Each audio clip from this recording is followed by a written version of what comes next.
with Disturbed, it's like they were radio music, and I had already gotten to the point where I was like, if it's on the radio, I can't with it. I hate it. You know, I just didn't like anything that they were playing on the radio. I mean, I was already like kind of turning on Korn and stuff and Limp Bizkit at that time, you know? So yeah, I wasn't like a huge fan of them at all. This was kind of probably my second or third time listening to it in my life. Yeah. I would say like, I want to make one more really good joke about the Disturbed covers, and then I'll talk about my history with Disturbed. Like, to me, people who like the Disturbed covers, it's like similar to like someone who would like order pad thai at Applebee's. Yes. They're like, I really like Thai food, but like if there's a way I could eat it where I don't have to go into an Asian restaurant, it's like the same thing. It's like, I actually like 80s music, but like if there's a way I can listen to it where I don't feel like listening to it makes me gay or whatever, like those people think, I don't know, like, you know, it's a very weird thing, but I do think that's why like bands like Disturbed and stuff why their covers get so popular. I think is that it's that kind of thing. Like, it's not cool to listen to 80s music, but like they were fucking really good songs. They want a slow song, John. They want a slow, quiet song. That's it. And they don't want to seek it out. They want it on their Disturbed album that they're already buying. They want it on Disturbed's 7th studio album that they're buying. I mean, as a person who hated all music that was soft until I was in my 30s, until I was like 30 years old or something, I identify with that, because I remember I would be listening to songs and be like, oh, you know, this would be nice if it was metal. Like anytime I heard like a song that I was kind of, I always liked Criminal by Fiona Apple, but I would never admit it. And I would just be like, I wish a metal band would cover that song, man. That would be a sick metal song, though. I'll give you that. Would work. Sure. It would work for sure, especially a new metal band. Such a bass heavy song. It would be great. Totally. Yeah, Disturbed were even like, I don't want to say that they were late for me, but I do think like the point you made about the cresting wave is good. And I was going to say like Disturbed is almost like new metal in like a weird way. Like to me, you had like Korn and Limp Bizkit and like a few other, like a handful of bands like that were scrapping it in like the late 90s. Like, and now obviously Deftones, and then, you know, Sepultura, I think was like late 90s. And, you know, you had a few Coal Chamber and you had a few bands kind of scrapping it around like 98, 99. And then it felt like there was an appetite. We talked about this with Linkin Park, that there was like this appetite for new metal, but like more accessible. Even though new metal was already like a more accessible version of metal, it was like bands like Linkin Park and Disturbed for me were bands who were like, yeah, let's make this even more accessible, you know? Right. And so I think like, sorry, go ahead. I mean, Disturbed is goofy, right? Like, I think that's the issue that you come into with it is like when the very first thing you hear from a band is, ooh, wah, you're like, okay, like, I don't think I can do this. These guys aren't taking this seriously. Oh, for sure. Yeah. And that's it, right? Like, I think that, I think that for me, I remember hearing Stupefy and I liked it. I remember having that on like a Burn CD mixtape. Like, I remember thinking like that was pretty good. And I don't even know why that would have been the first Disturbed song I heard, because it wasn't one of the singles or anything. It was. I think it was the first single. Was it? Signal. Yeah. Signal? It was the first. Yeah, you're right. It was the first single. Okay. I was so surprised at how many songs I already knew on this album, because they release like it's like the Metallica Black album. You know, there's only a few I had never heard. But so you're right. Stupefy was the first single. So I liked that. I thought that was like cool. And then I was the same as you. Down with the Sickness was the second single. And then, I was kind of like, oh, what is this? This is not a real song. You know, right. It's hard. It's weird because I don't really get it. Like, I don't get like Jonathan Davis scatting is on its face like very ridiculous, but for some reason it was like you could buy it as being like kind of real or like coming from a real place. And for whatever reason, like this just isn't the same. Like it's to me, like obviously or whatever became the meme, but like to me, the like the is like even that's worse. Like to me, that's a worse sound in a much worse. Like it didn't make any. Like that was the part of it that made no sense to me. Was the you got the it's like okay whatever. That's sort of like scatting. It's kind of melodic. It sort of follows the drum beat. There's like an interview that I read for this where he said that it was just the drums were the most tribal thing he had ever heard. Oh my God. That interview is the one I read. You sent me one and said, read this real quick. And I read it and I was like, this guy is incredible.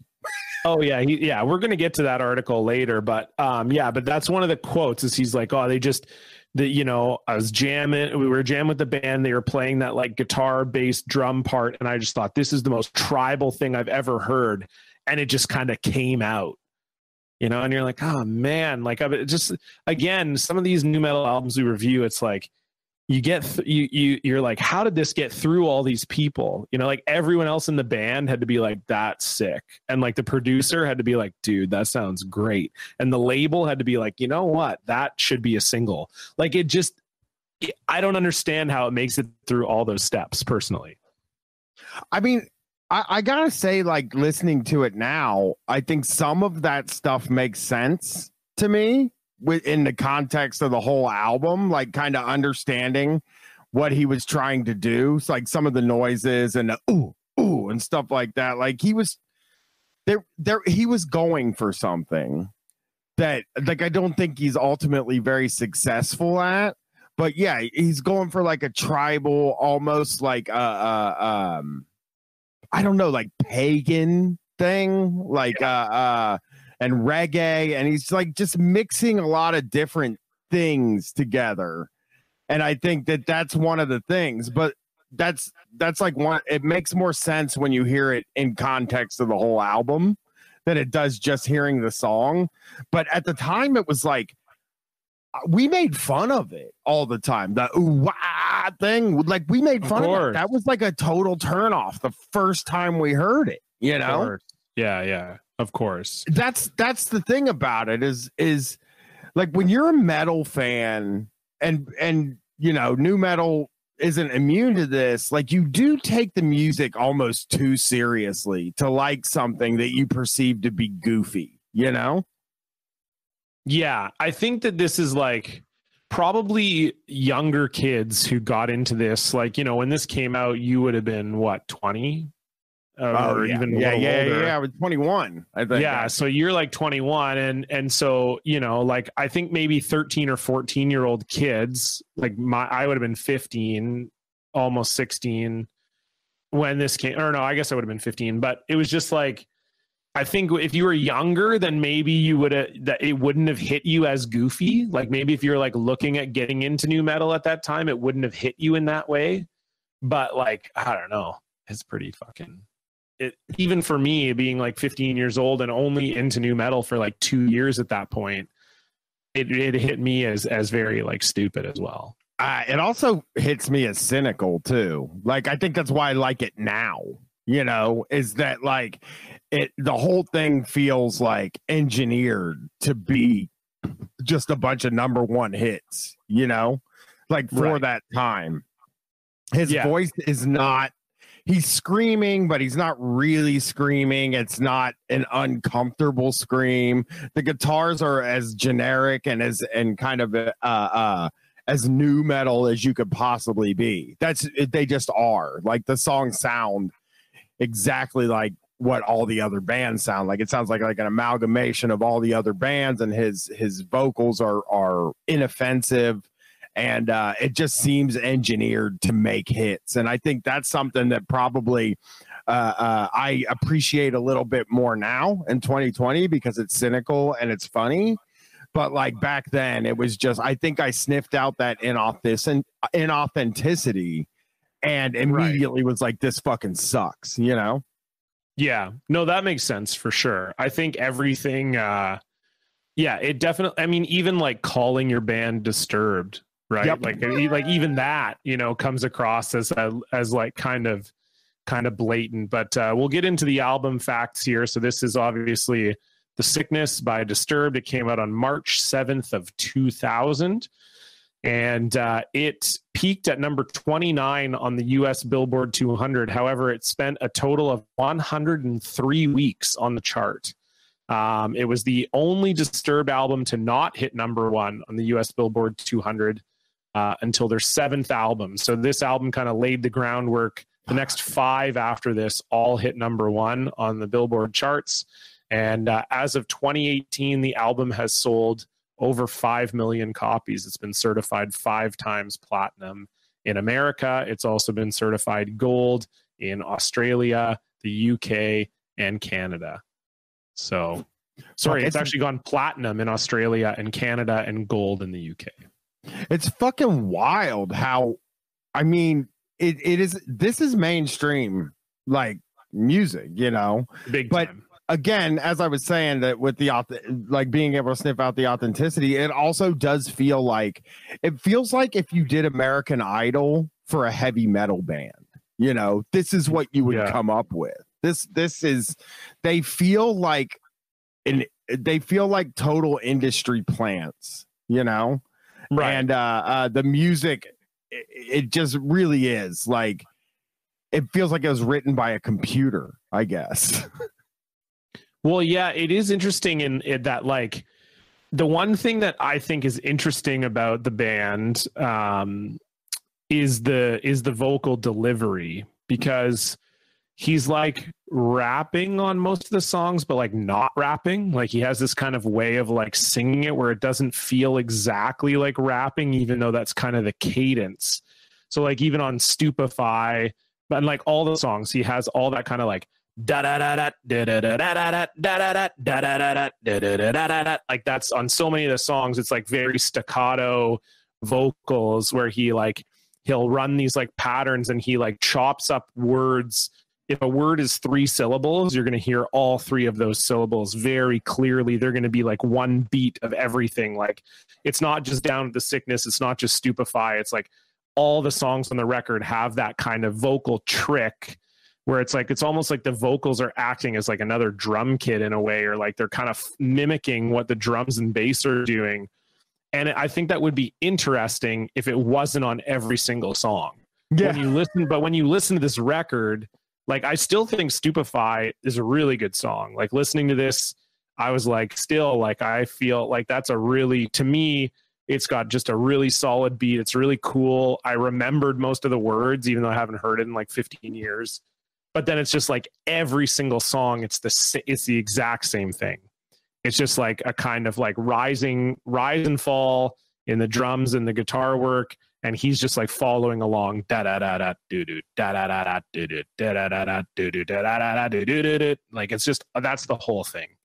I mean, even what you said about like he's rapping, but he's not really rapping, seems like a calculated decision, because at that time in 2000. It was like all these rap rock guys. And he was like, you know, they all knew it wasn't going to last forever. I don't think anybody in that scene expected it to last forever, you know?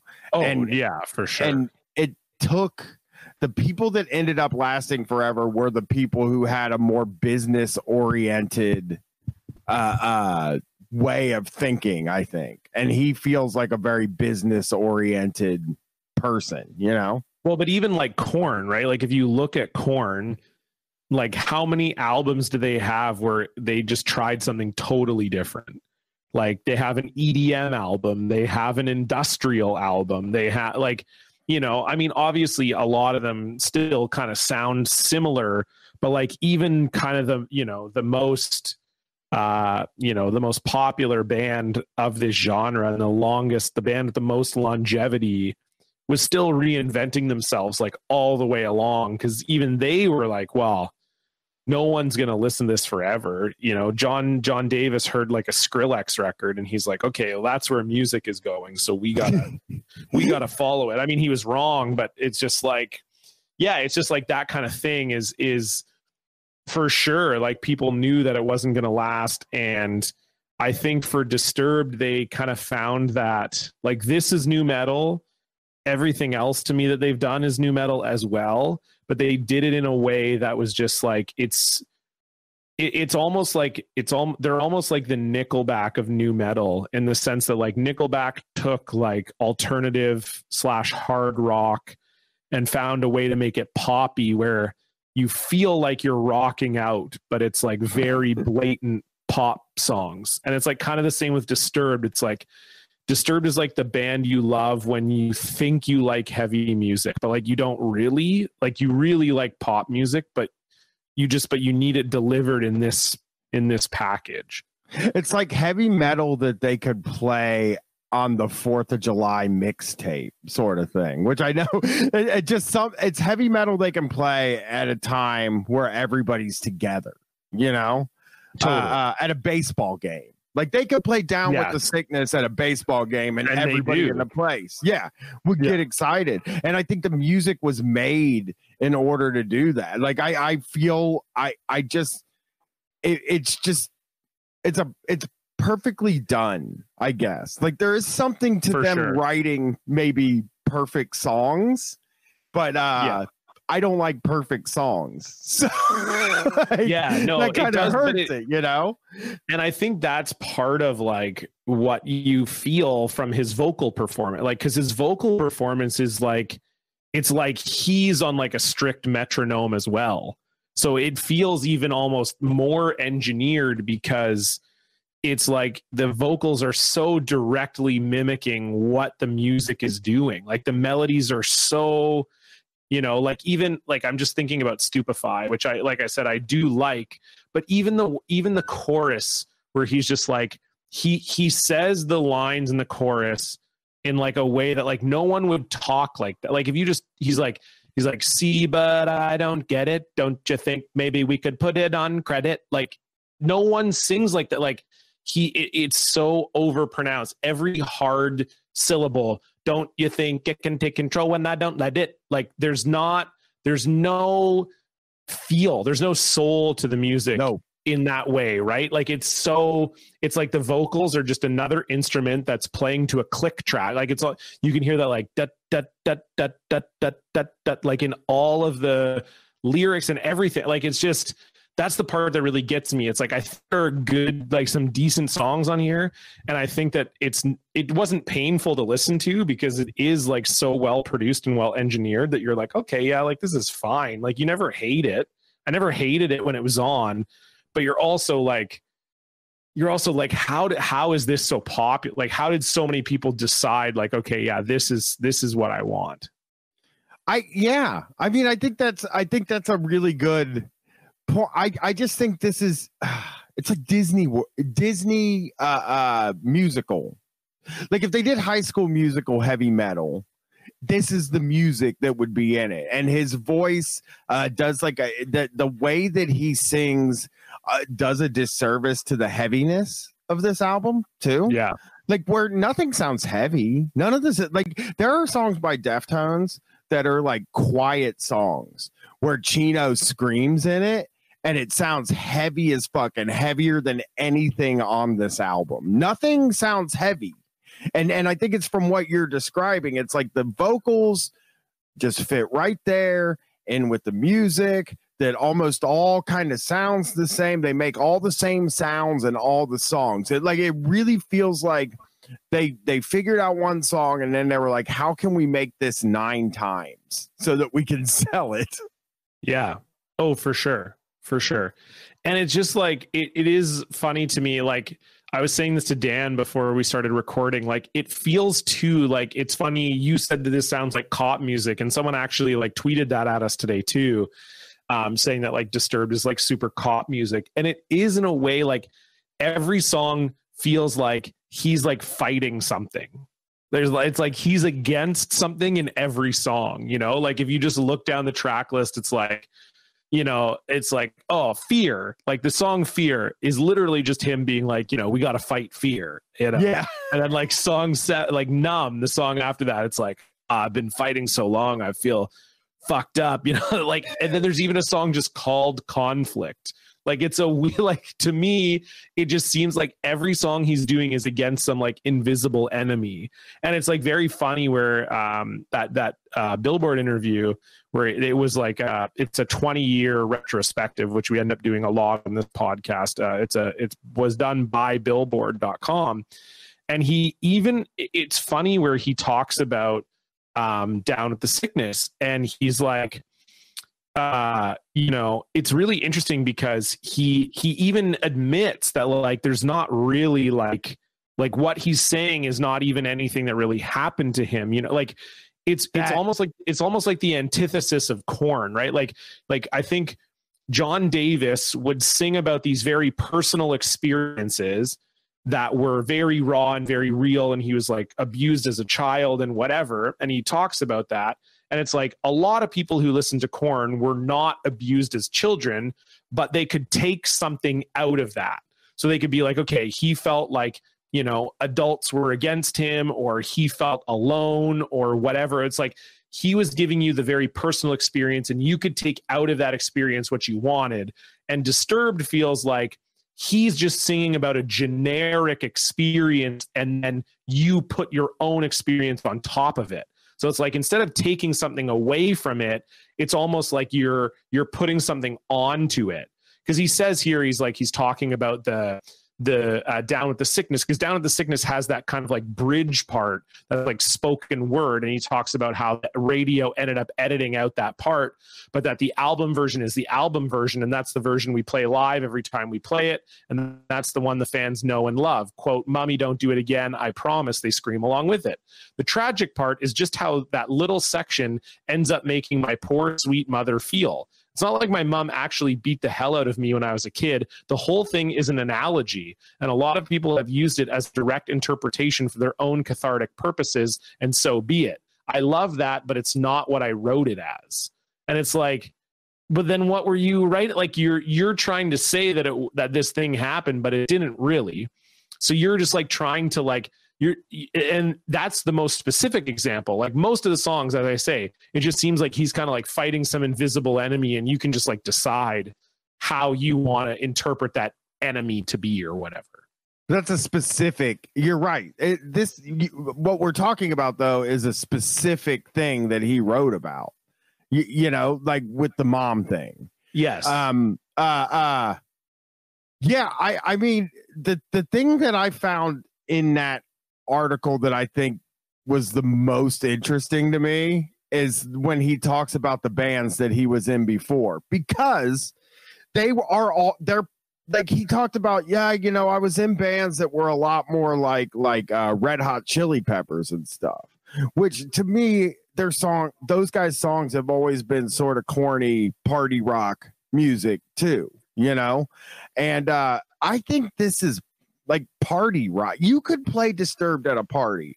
I've been having this like discussion over a period of time with like online and just in my everyday life. Me and Brett talk about it a lot, and it's like, what kind of rock music can you play at a party that like people aren't gonna get mad about? What kind of metal, like hard rock music, right? And like, you can't play Korn at a party, No, it just, definitely not. It's that people would hate it, but you can play Rob Zombie at a party, and people would go fucking nuts for it. Yeah, because Dragula is such a fun song to like sing and bounce around to. Right, and so I really think you could play any of the singles off of this album at a party and elicit like a really good reaction from people. Yeah. Sorry, go ahead. No, that it's fine. I think you could elicit a good reaction from people because it's music that doesn't have any deep. There's nothing deep about this music. This is Chili Pepper music. This is like fucking any of them. I can't think of a single Red Hot Chili Pepper song right now.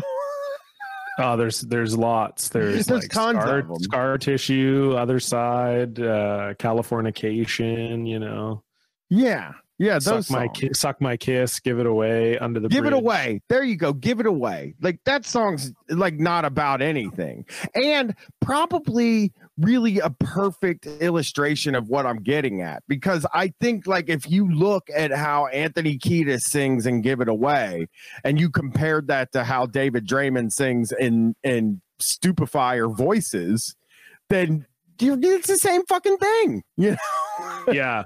I think too, like all of these songs are just like in 4/4 time, and there's almost like a dance ability to some of the songs. Like if you think about like Down with the Sickness, like you could imagine like grinding to that song, you know, because it has that like very simple like like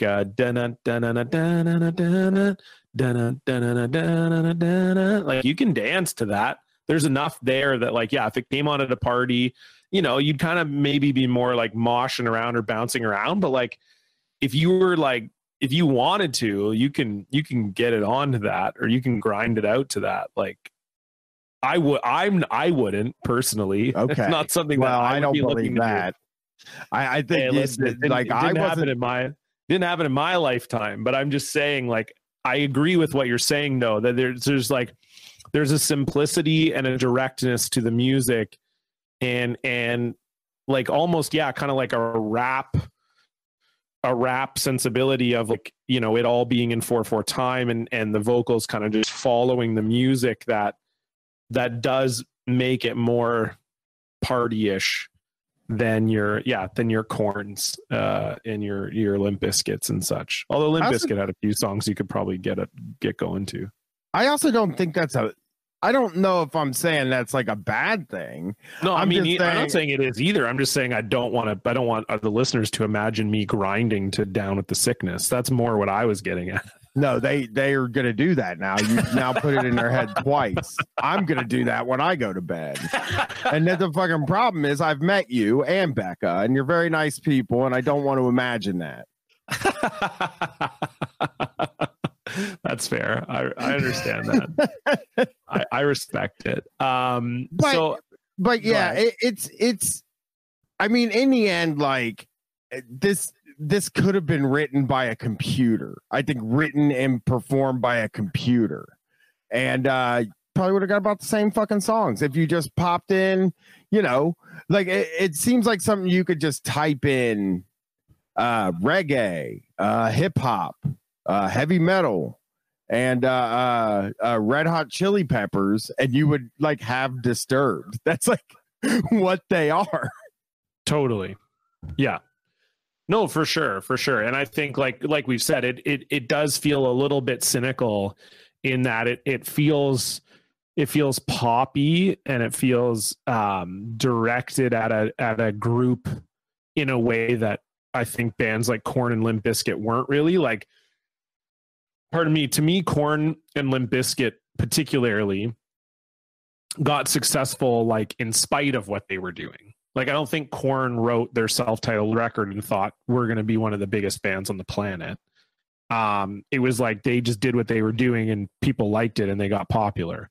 Whereas bands like Disturbed and Linkin Park, although I think Linkin Park is a good band, but I think there's an element of, okay, shit, these bands got really fucking popular. How can we do what they're doing and get more popular?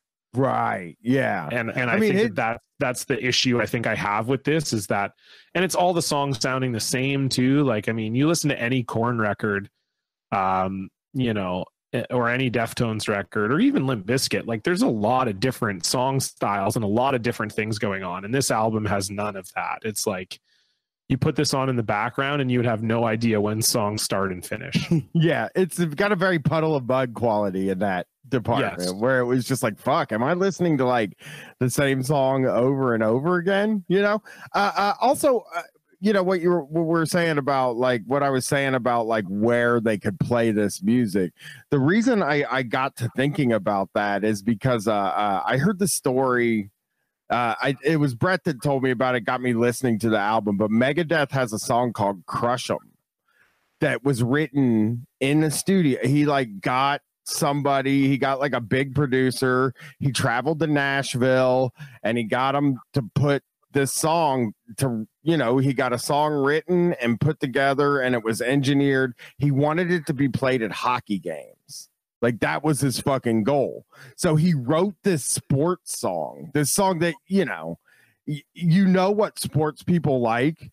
And I think Disturbed is like sports people music, Yeah, for sure. This is on a Jock Jams for sure. This is Down with the Sickness has got to be on a Jock Jams somewhere. There's no question. Yeah, it's because people love sports. It's even the cover too. For me, like when you put a cover on your debut album, and it's like you're doing that classic, like let's take a new wave song and make it metal. Like to me, it's like fuck. That's so blatant to me as well. It's a hit. Yes, Shout 2000. Hit. Yeah, it's a guaranteed hit. Especially them calling it Shout 2000. That's bad. God. Yeah.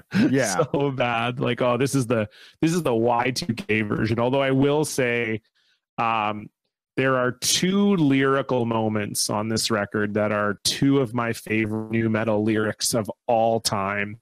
The first one is in Shout, where they sing the line, "You're as cold as ice."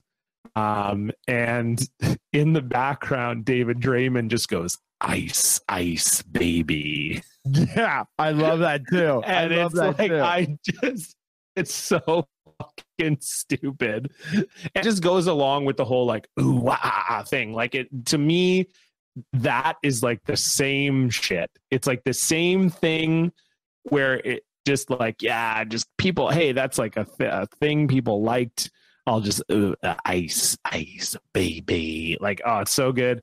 The other lyric I particularly love is also in Stupefy, which I do think is a good song, but he says the line because he's trying to get everybody pumped up, So he says, all the people in the left wing rock, and all the people in the right wing rock. And then he says, and all mi gente in the barrio rock. Yeah, this guy is the least Spanish person on earth. That's uncomfortable. That part is a little bit uncomfortable to me. But you know what? If it sold him 10 more albums, let him and his gente in the barrio have a good time, okay? To me, though, it does come across a little bit as like, well, I can't say the N-word, but I can say mi gente. So I'll say that instead. It does. I didn't even consider that. I got to tell you, something we talk about or have talked about on this show, maybe even from like the episode 2, maybe even episode 1, is like really the songs that start albums, song order, right? Yeah. And I do think that this is one of the great this album has one of the great first songs in the genre, because I just love it when he goes, "I'm going to talk about some freaky shit now." Yeah. Like he's preparing you for this album where he's going to talk about some freaky shit, but it also comes off like a really not funny guy at a party telling you a joke. I'm a sick like puppy. The most serious person on earth. Yeah, it comes off like a guy that is like a sick puppy. It's like, oh, you're a comedian? Oh, I'm a pretty sick motherfucker myself. And then they start like telling you jokes. That's what I'm going to talk about some freaky shit now makes me feel. And and that's a good feeling to me, because I very much like discomfort a lot.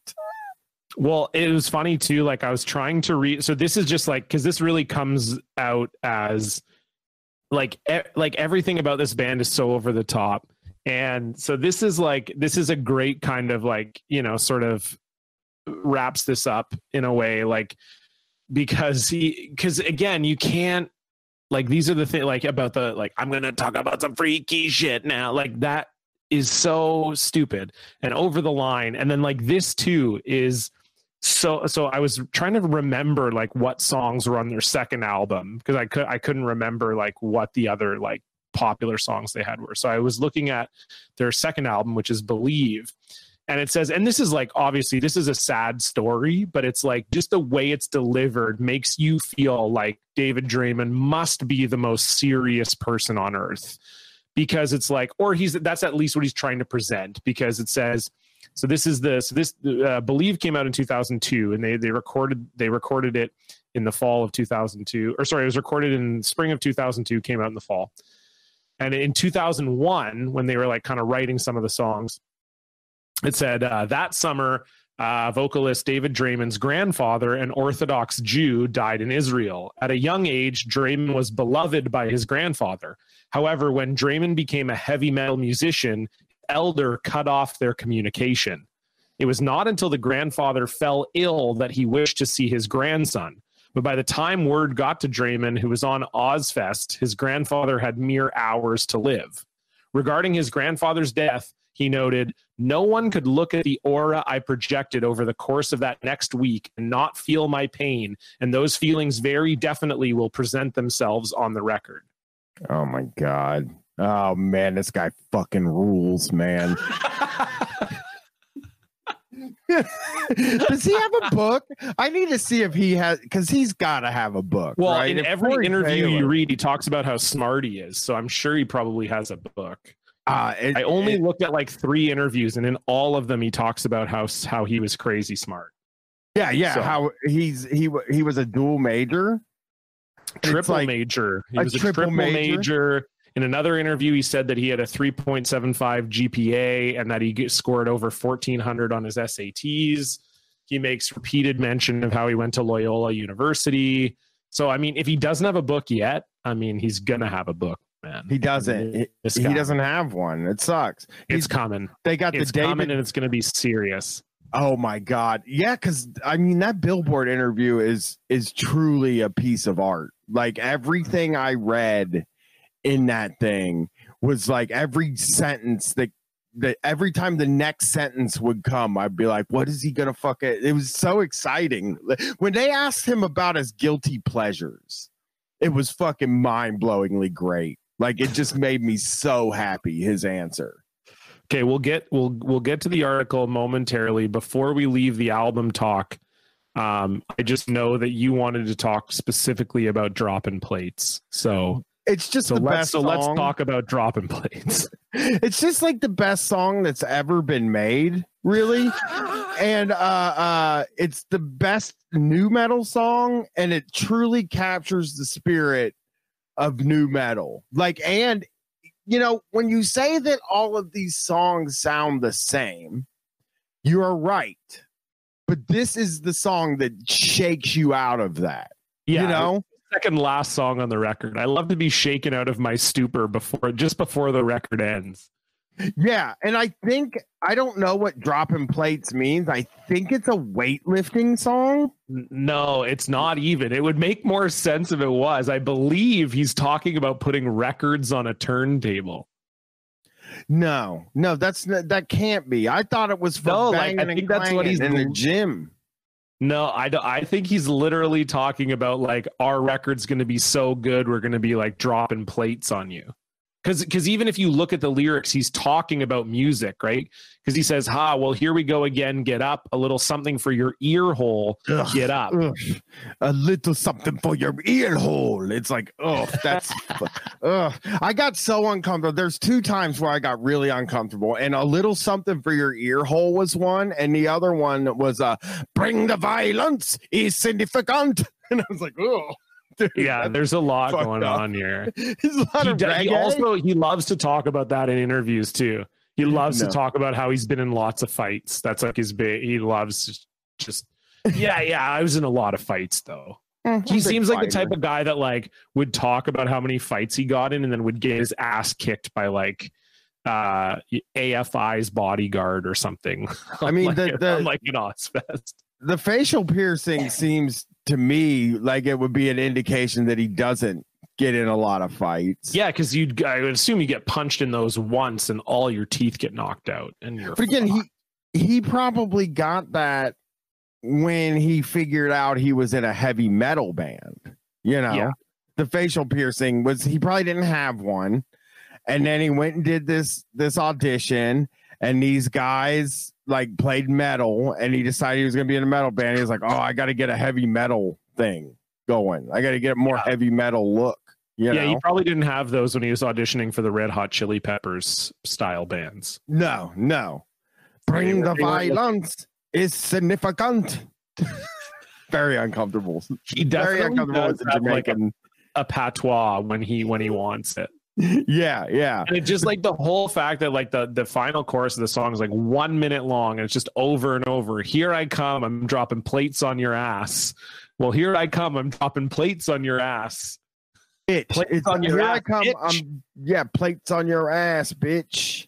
I'm talking about recognition. It's funny because these guys this was another thing about this song that was really great to me, that made it really great. It's like we read interviews by these bands all the time, like all these different bands. We read the interviews in 2020, 2019 that they did. That they've done now. And all of them like to explain to you how, well, we never rapped. We never called ourselves rap. And Disturbed is not an exception to that. They say we weren't nu metal. We don't rap. So you can't call us nu metal. And then I finally hear this album and it's like, motherfucker, this is a rap song. It's a bad rap song. It's like like I said, I thought it was a working out rap song. It was just something to get you fucking dropping plates up on my bench press. That's what I thought it was. I thought it was dropping plates. But like I say, that would make more sense almost. Like given Disturbed's target audience, it would make more sense that they were like going for like UFC theme song with this. Like, true. We're just dropping plates, baby. We're getting jacked up. My feeling about Disturbed is they weren't going for any specific audience. They were going for whoever would listen to them. Yeah, no, for sure. This was a scatter shot. This is a scatter shot approach. Yeah, they were like, well, we'll write some, jock jams, some sicko songs, we'll really get weird. I mean, yeah, because there's one song called Violence Fetish, which like it's not even really about that, but they're just like, yeah, we'll just call it that. And then like, if someone has like a fetish for this shit, like whatever, there you go.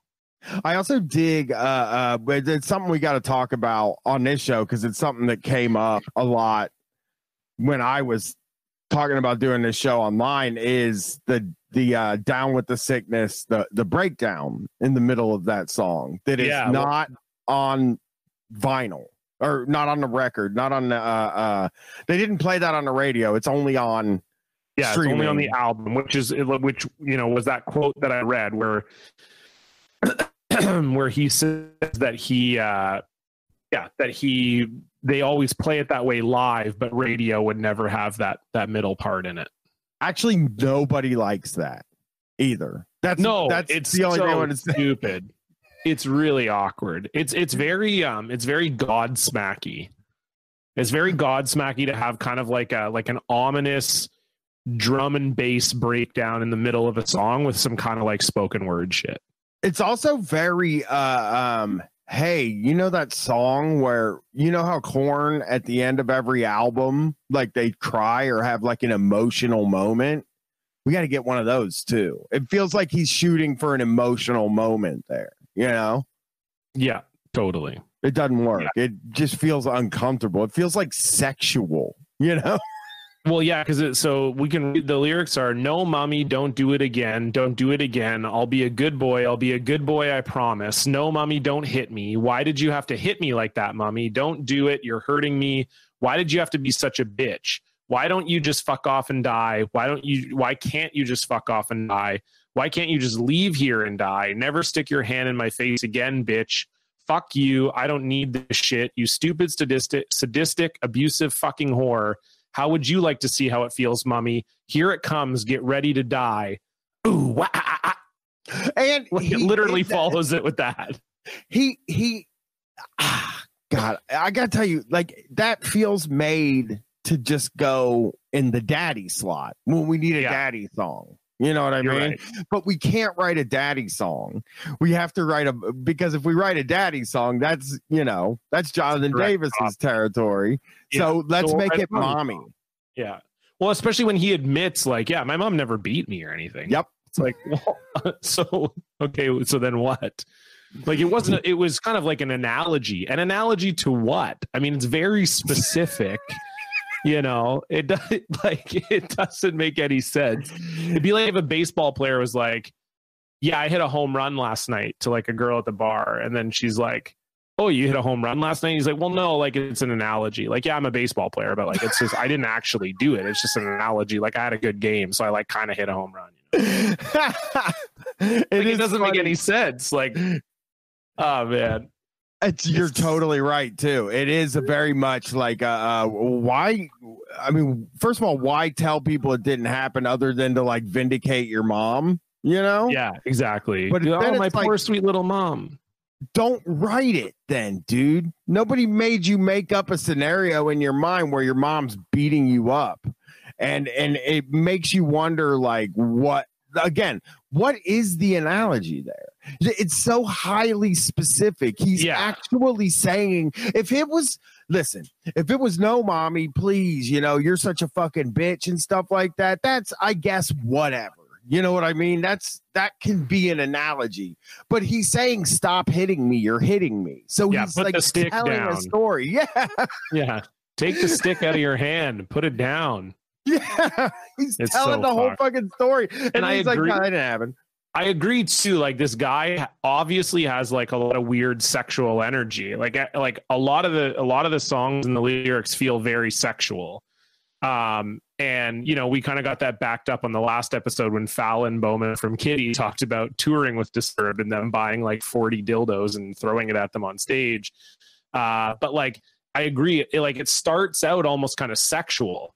Where it's like, oh no, mommy, don't do it again. I'll be a good boy. Like that's very sexual. But then when it starts, so then even then you could say like, okay, maybe it's like an analogy, like his mom was actually abusive, or maybe it's like a sexual analogy, like maybe getting down with the sickness is like fucking, like that kind of would make sense. But then it gets so specific that it just can't be about anything else other than his mom hitting him with fists and a stick. Yeah, and then to be like, my mom never hit me. So like, but he's like, it's kind of crazy. Like, you know, people who came from abusive childhoods like really took that literally. Like, well, yeah, no shit, dumbass. You literally say the words. That's why. That's why they took it literally. You were like, oh, my mom was abusive. A kid who did get beaten probably did find some solace in this because they were like, oh wow, like. You got beat too. So it's almost like a slap in the, it's almost like insulting to the people who did actually find some truth in those lyrics for him to come out and be like, well, that wasn't, I mean, yeah, if that helped you with your abusive parents, like that's cool. But like my parents are actually super nice. My mom's actually really nice. So yeah, the only thing I can say in his sort of defense is none of this album feels cathartic. It all feels put on, you know? For sure. Yeah. So it's kind of like, well, I guess we shouldn't expect it to have been true. You know, like it doesn't have to be true. But then that makes that part of the song seem out of place. It also is a very stupid, it's just a stupid part of a song. It sucks. It is. You know what I mean? Yeah. And I think that he might even know that it sucks. I think he would have to. Yeah, but he's like, we can't like not play it. Because he even says, he's like, oh, like people kind of sing along with it. Like it's almost like, you know, like I don't think like if Korn played Daddy live, I don't think I'd be like in the crowd like singing along, like having a great time, you know? Like I think you'd be like, whoa, they're playing Daddy, like this is heavy. You'd like watch it like, oh man, this is crazy. Whereas like with that, he's almost saying like, yeah, you know, whatever. The crowd just sings like, oh, don't fucking beat me, mom, or whatever. It's just like, haha, everyone's just having a great time, like it's fun, you know? It's like, okay, well, a truly strange piece of this album, just really doesn't match anything, isn't true, is totally unnecessary for your enjoyment of the song, and I would say even takes away enjoyment of a song that's kind of fun, you know? Yeah, for sure. Well, that's the other thing too, is like the song is deeply silly. It has like the deeply silly parts to it. And even just the lyrics of like, get up, come on, you're down with the sickness. Like, it's like, what is that even? What are we talking about? Like, that is like a jock jam. Basically, you're saying like, yeah, I'm down with the sick. Like this song is sick. I'm down, like whatever. It just, yeah, it's very incongruous with the rest of the. It's for the mosh pit. It's for the mosh pit. It's so you can look at each other because people love to be sick. and like sarcastic and freaks and people love to put on a shirt that says, like, I'm a sick motherfucker, I'm a sick fucking piece of shit on the front of their shirt. And that's what this song is. But then it gets to a point where it's like, wait, this is like, now this feels like an emotional moment, and it feels like I need to treat this with some gravity. Yeah, but it's unearned. It's like an unearned emotional moment. It's like like when Korn has those moments, like I think for some people listening to Korn, those elements would be super corny, for no pun intended. But like, I do think if you're not that into Korn and you heard Daddy, you would be like, this is ridiculous. Like, what? This is the stupidest thing I've ever heard.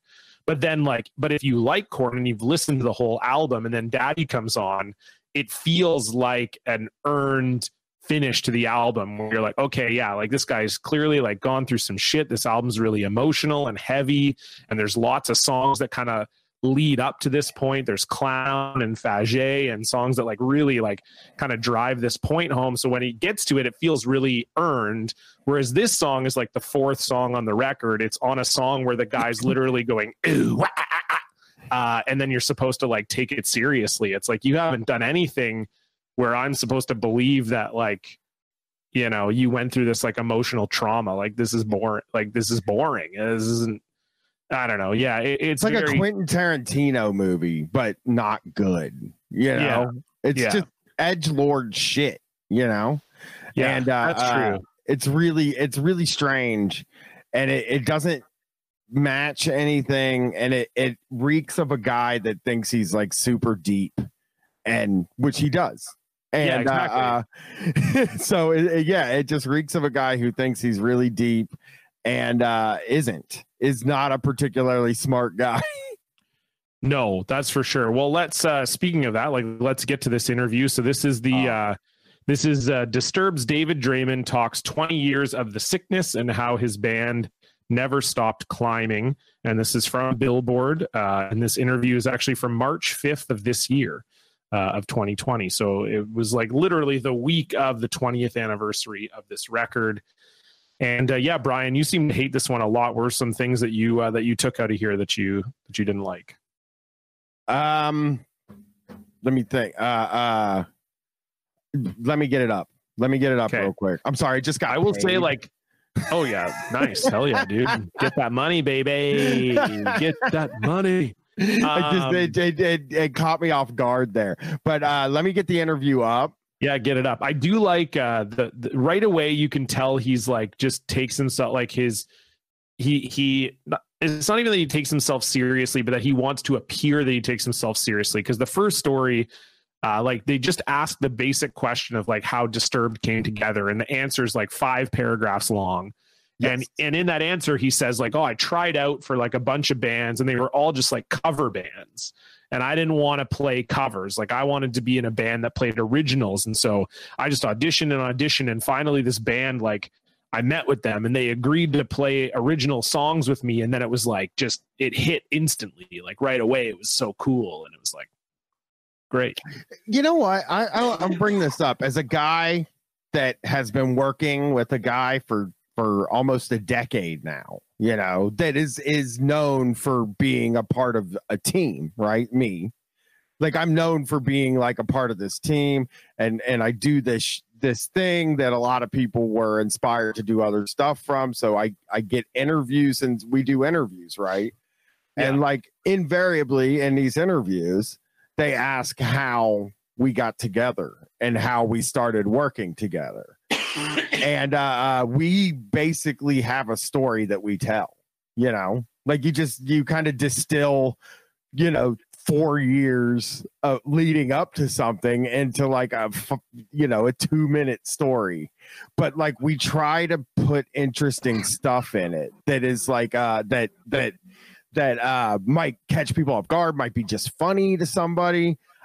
This story had none of it. None. Just not a single interesting or funny or cool part of his story of how Disturbed became a band. It was really, I read an ad in a newspaper, I went, and then I wrote a song in 5 minutes.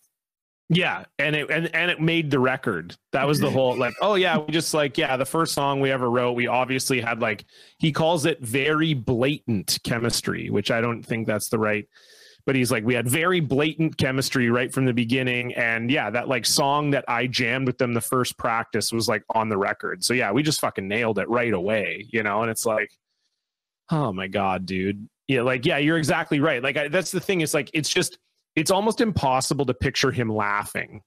Like if you try and like picture David Draymond in your head laughing, it's just like, that's the part that you're just like, well, he's probably never laughed in his life. This guy seems like he hates everything. Good question. I got a question for you now, John. You just got me into a spot where I got one of my famous questions for you. Okay. All right. Would you rather hang out backstage at a Disturbed concert or a P.O.D. concert? Oh, fuck. Because the reason that's such a great question is because it feels like the opposite ends of the spectrum, where it'd be like Disturbed would be trying too hard to be serious and P.O.D. would be trying too hard to like be chill. Yeah, right? So like Disturbed, you'd be backstage at a Disturbed show and you'd like go into the green room and it would be like all curtained off, black curtains, the lights are out, the room's only lit by like medieval style candles. David Draymond's like meditating in the corner, the food's all fucking weird. You know, there's like these weird kind of like Suicide Girl looking groupies kind of around, like, so you'd almost feel like you're walking into like a coven or something. And then red P.O.D. wine would be like, yeah, red wine, big red wine vibe. Like an expensive red wine. Yes. Great call. Charcuterie only on the rider for Disturbed. Whereas like P.O.D. would be like, man, we don't even use our green room. Like, just come on our converted school bus in the back of the stadium. We're fucking grilling dogs, man. Let's fucking hang out. Let's get ripped and like just play hacky sack in the parking lot. And like, yeah, we got to play in like an hour, but whatever. So like both of those vibes are deeply upsetting to me. But I think I'd have to go P.O.D. I think I would not be able to handle the self-seriousness. Like, I think there's just like an element where I think I've hung out with more guys that are like P.O.D. than guys that are like Disturbed. See, I think I go the opposite way here, where I am like a dude that, like, if I was backstage at a Disturbed show, and this is just a guess for me, he's a dipshit. I think he's a dumb guy that really thinks he's smart. But for some reason, I love guys that are really dumb and think they're really smart. Right. And I could party with him. You know what I mean? So you get yourself kind of lit up a little bit, because that's not happening backstage at a P.O.D. concert, right? Like, people aren't they're getting lit up on the Lord, or maybe like telling jokes. Like, they're like, sometimes, man, we'll just drink a lot of Cokes and then we'll just go crazy telling jokes to each other, you know, off that caffeine. We get off that caffeine, you know? Wow. And like, these guys, I mean, it would be an interesting experience, and it would be incredibly fucking fun to make fun of later on when you got out of there, you know? Like, I would have David Draymond on a podcast. I would love to have him on a podcast just to like get him talking and just, you know. Yeah, like, he clearly likes to talk. Like, his answers in this interview are so long. Bad too. Let me read this answer. Okay. So, dating back to the sickness, you've used spiritual and theological elements to fuel your lyrical narratives. What role does faith play in your life now, not only as a musician, but as a husband and father? Now, the right answer to this, no matter what, is, you know, either if you're in a metal band, you're like, well, you know, I'm into Satan and whatever, and like, I just don't like, I keep that for my kid right now till he's old enough to learn about the teaching of Anton LaVey, you know. But instead, he's like, not much. I'm a spiritual guy, but I'm not religious. But I'm not a religious guy, which is like a totally dumb guy thing to say. Yeah, of course. I believe in a higher power, but like, what that higher power is, who knows? He's like, I believe in a balance, and I believe in the whole concept of a first mover, if we're talking philosophically. What does that even mean? but I'm not a religious it's some shit that he read in the cliff notes of a piece of philosophy. Yes. I'm a first mover. Like, I move first, actually, in chess. I always get to go first, and I prefer it that way. Yeah, I do like this is actually a great whole section of the interview, because in the next question, these next two questions go together so beautifully, because it says, you're certainly one of rock's most studied frontmen. You were a triple major at Loyola, business administration, philosophy, and political science, which, like, the philosophy and political science is not even remotely surprising. But yeah, you were a triple major at Loyola before joining Disturbed. How do you still keep your mind sharp? And he says, I read a ton, almost too much.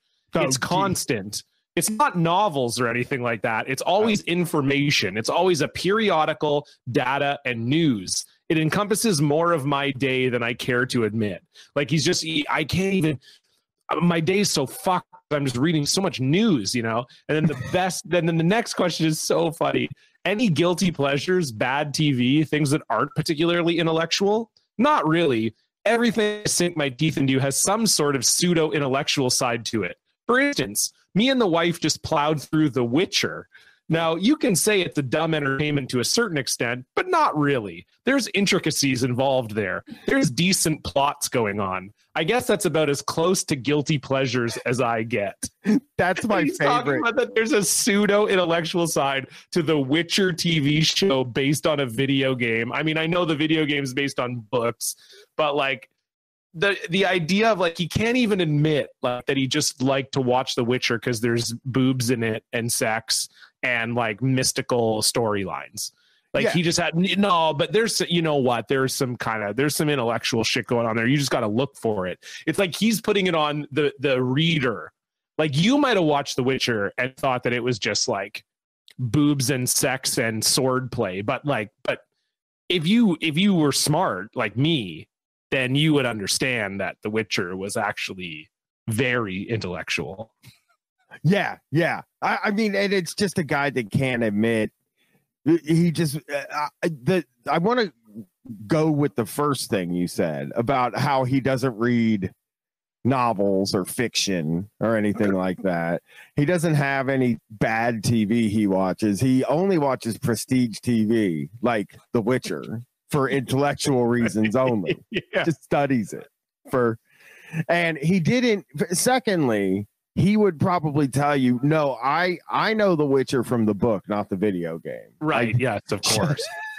I shan't play video games. I simply don't have time. I'm consuming too many periodicals, Bryan. I don't have any time on the tour bus to game. I only have time to read my stories. And by stories, I mean news. The news. How much do you think he probably has a J store. He has a J store. Yeah. And he takes like one class a year at Loyola to keep up his J store, his J store account. That's how he got the triple major. He's been doing it one class a year for the last 20 years. The triple major is also horseshit, lore building too. Yeah, that doesn't make any sense. No one has a triple major. Get a fucking master's or a PhD. If you have a triple major, you're a moron. You're a stupid idiot. I mean, you just paid a bunch of money for nothing, especially when 2 of your 3 majors are philosophy and political science. You're just doubling up on useless degrees. Yeah, he's so funny. He graduated. Here's the thing. He got a Bachelor of Arts, right? That's what he got. He didn't get a bachelor in all 3 of those things. He got a BA. Yeah, and exactly. Then he's just saying, like, these are the 3 things I did. I mean, because I'll tell people I have a Bachelor's of Arts, but like I got it in sociology. I'm like I got a sociology one, and I like focused on deviance and shit like that. You know what I mean? Like, I was really into why people do crime, not like serial killer shit. Don't think of me like a sicko. I'm like the other kind of crime. Right. The intellectual kind of crime. Yes, I'm more in. No, I'm into like the dumb kind of crime. Actually, that's what it was. I was like, dude, I want to learn about like people who just like shoplift or like rob a convenience store type of thing. You know, that was like the minds I wanted to get into, gang members and shit. But like he got a degree and he just named the 3 courses he took that sounded the most intelligent, instead of like maybe trying to find a theme there. Like, oh, you know, but you don't have to say I did philosophy. I know philosophy and political science are 2 different things. Just fucking pick one, because, you know, most lay people see them as basically the same thing anyway. You know? Yeah, and then your 3rd is business administration. So we know what you were really taking classes in. You were a fucking business guy who took 1 philosophy class and 1 poli-sci class and thought you were a genius. Right. You can't be, but you can't, you don't want to be considered a businessman in the world of metal. Yeah, you know? Of course. It's humiliating, just a humiliating thing to be considered, because people don't want to fucking think that the lead singer in the band is a fucking just a suit, like a businessman. But that was like a really telling thing for me, that business administration was one of his majors, because like it was just like, yeah, this guy's a fucking business guy. He's just a businessman. That's what he is. He looks like a businessman. He feels like a businessman. If he took those piercings out, he would look exactly like just a regular businessman. Put a fucking suit on, and he's just like a guy that owns like a stationery store, you know? Yeah, no question. I also loved the only, we can move on from this, but the only thing I loved was they're asking him about the sickness they were going to do. They've now delayed this tour. They were going to do a 20th anniversary tour for the sickness. And he said that they weren't going to play the sickness cover to cover, because that wouldn't be fair to people who got into the band at different points in the band's career. And the way he says it is, he says, we won't do the entire album, but we're going to do a ton of sickness material, deeper cuts, stuff people haven't heard us play off the record for a while, and definitely a huge portion of material will be sickness oriented. You can't, unfortunately, as a band at our level, at this point of our career, you can't just go out and play 1 record, because everybody came on board at different stations. First of all, a band. Yes, you can't do that. Actually, that is like a well-worn territory at this point. Many bands that are bigger than your band have done that for years and years. I'm pretty sure David Gilmour is somewhere doing the 38.5-year anniversary of Dark Side of the Moon right now. So yeah, you could fucking pretty sure you can play the sickness cover to cover, bud. Like that part just blew my mind. Well, unfortunately, we're just too big of a band, you know? Yeah, I mean, we're too big of a band to play our album cover to cover. What do you want? It's not because I'm not going to be caught in an arena playing dropping plates. That's the real reason. The real reason. Fucking say, if he said that, you know how much it would have turned this whole interview around. If he was like, you know what, we got a few really fucking embarrassing songs on here, and so I'm just gonna, you know what, we're gonna not play it. We're just gonna not play dropping plates. It's embarrassing. Like, we're just sorry. Yeah, like that would be so much better. Like, but this guy doesn't have a sense of humor. He doesn't have a humorous bone in his body. No, he's the most serious man. God, like that's how serious he is. Like, they sat around as a band and had a discussion about that. Like, that's the thing. Like, they had to sit around and be like, so for our 20th anniversary tour of the sickness, do you think we should play the whole thing? And like the drummer was like, yeah, definitely. For sure we should. It's the 20th anniversary, play the whole album cover to cover. And David was like, I don't know. I mean, you think we got to play the whole thing? Like, drop it. Yeah. And then the drummer was just exasperated. Like, they had a 3-hour argument that from the beginning, the drummer was just like, yeah, we got to play the whole thing. That's what people want. That's the whole thing they want. Yeah. I mean, that is the cool. That's like, it shows like a real lack of knowing what audiences want too. Well, and it's the album is 48 minutes. So like I've seen album anniversary tours, and most bands will play the album cover to cover, and then they'll play like 10 more songs. So like if you feel like, oh man, we're going to have a bunch of people coming to this show that didn't listen to The Sickness, well, fucking whatever. For sure they know Down with the Sickness. For sure they know Stupefy. For sure they know Shout. So that's like 3 songs at least that they're going to know. And then you can play 10 songs of fucking other stuff. Like it's so funny to be. It's one of the funniest quotes ever. Well, we couldn't play the whole album cover to cover. I'm sorry. But. This guy is so far up his own ass. It's just he is. I mean, you know what? And we have to vote at the end of this show for or we have to do at the end of the show. We have to give suggestions for bonus content. Yeah. And I think I just found one of my things. Okay, nice. Hell yeah. Okay, well, let's we're pretty much at the end of this here of this album review. And for fans of the show, if this is your first time ever listening to the show, what we normally do for a review is we do a tweet defense score, where we say that if someone were to tweet at us and say that this album sucks, how many tweets would we go in reply to them defending this album? So Bryan, I'll let you go first. What is your tweet defense score of this album? Well, I want to be safe here, right? Like I'm trying to be a safe guy when it comes to my tweet defense score of this album. So what I'm going to do here is I'm going to give you a number, and you might, I don't know. I don't know what you're going to think of this, John. Okay. 27. That's being safe. That's my safe score for this.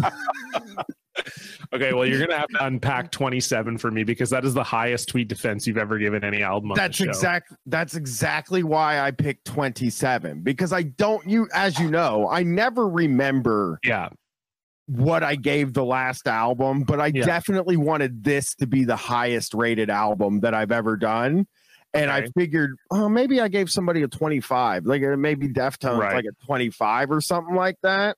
So I just said, I know I haven't given anything more than 27. Yeah. And I don't want anything to, like, the next time I respond to something the way that I've responded to this album, I promise I'll give it a 30. I'm not going to be a guy that forgets about the 27, but this album fucking rules, man. Like, it just is like it. If I was reviewing this in 2000, I would have gave it a 1, but you're talking to me at 41 years old in the year 2020, 10 years into a comedy career sort of thing. And like, this version of me thinks this album's one of the funniest. It's one of the funniest albums I've ever listened to. And it is just like it's a tour de force, which is crazy, because really their version of Sound of Silence is, I've said this before, it's funnier than anything Weird Al ever did.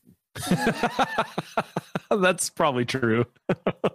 So I gotta say, I fucking, this album, and you can't take me down, listeners. I know what you were doing when you picked Disturbed. You thought I was going to be miserable listening to Disturbed. Well, guess what? 27 is what I'm giving Disturbed. That's crazy. I mean, good for you. I like that. I think I'll go 4. Whoa, I'm gonna go 4. I don't think it's that low. I mean, you always give me shit for going low. So, I mean, I think this just fits with the, like, here's the thing. Like I said, I do think Stupefy is a legitimately good song. I think Shout is okay. Like, if you're the type of person who like needs a metal cover of an already perfect song, then it's good. Well, but he says Ice Ice Baby in it too, though. I know that's what makes it good.